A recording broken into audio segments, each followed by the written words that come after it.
अरे हंस गोठिया लेना वो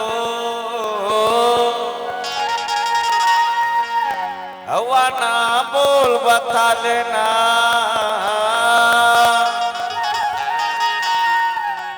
समझे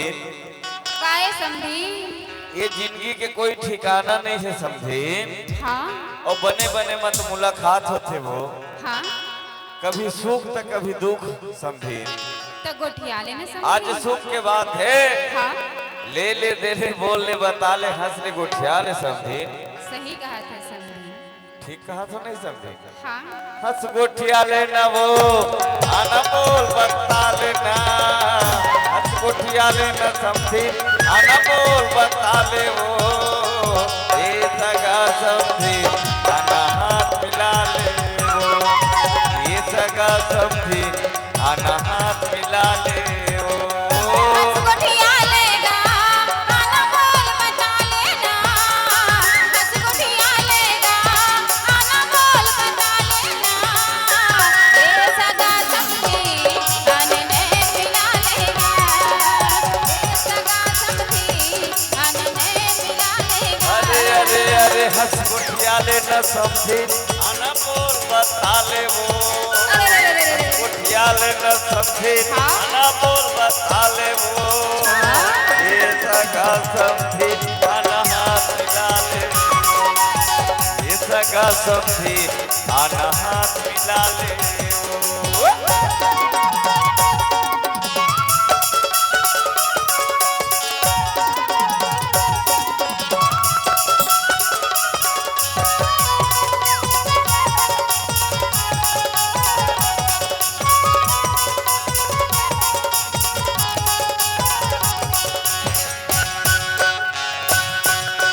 बने बने हट सगा हाल चाल सुनाना बने बने हट सगा हाल चाल सुनाना गजब दिन मायाए हवा वो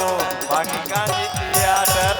अरे गजब दिन मायाए हम सब दिन पानी का जितियाडर हंस गोठिया लेना वो आना बोल बता लेना हंस गोठिया लेना समझी आना बोल बता ले वो ये सगा समझी आना हाथ मिला ले वो ये सगा समझी आना हाथ मिला ले वो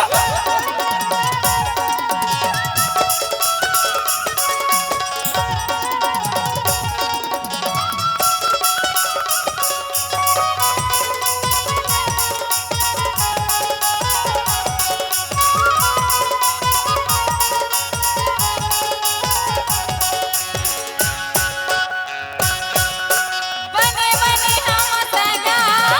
अपन ते हसनाडा बने बने हम सगा अपन ते हसनाडा हर दिन मते आए हवचगा काहे कुछ सुनाडा हर दिन मते आए हवचगा काहे कुछ सुनाडा घर माया नाडा आना बैठ बता लेना घर माया नाडा आना बैठ बता लेना ये सगा समझी आने ने मिला लेगा ये सगा समझी आने ने मिला लेगा। हंस गोठिया लेना वो आना बोल बता लेना हंस गोठिया लेना समझी आना बोल बता ले वो ये सगा समझी आना हाथ मिला ले ये सगा समझी आना हाथ मिला लेगा ये सगा समझी आना हाथ मिला ले ये सगा समझी आने ने मिला लेगा अरे अरे ये सगा समझी आना हाथ मिला ले ये सगा समझी आने ने मिला लेगा अरे ये सगा समझी आना हाथ मिला ले वो ये सगा समझी मिला ले समझी